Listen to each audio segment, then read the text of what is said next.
Hi, I'm Joe Van Doren with Classes for Parents, and I'm very excited to be with you today to share a few thoughts about using the 4 C's of successful families. And today, we're talking about coping with your children's challenging behaviors while keeping your sanity. And if you haven't heard of the 4 C's yet, the 4 C's are clarity, communication, consistency, and community.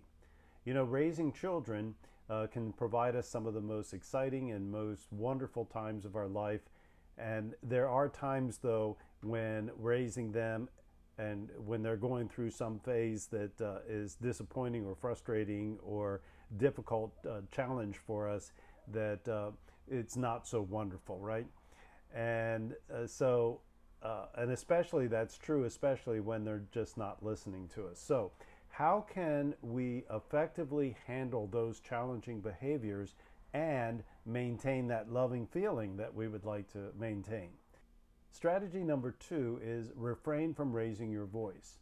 Now that sounds a lot easier than to do than it is actually, right? So the frustration that you feel when a child's not listening can make you feel like we need to say things louder, and just the opposite is true.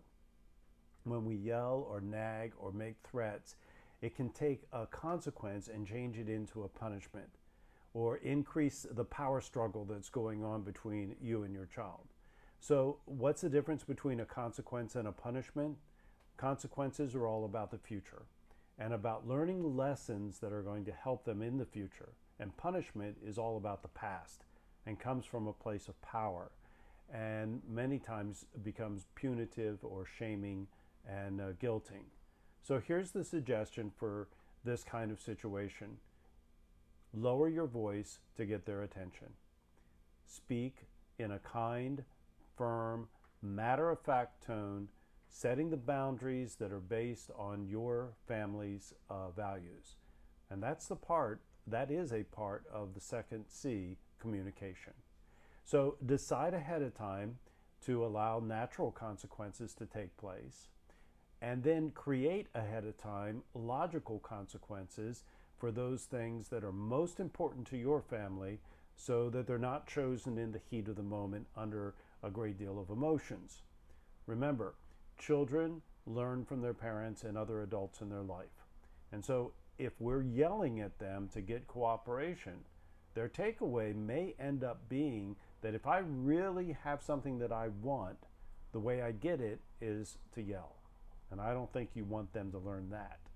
So how is this for you? Are you practicing this already? Or is this an aspirational strategy for you?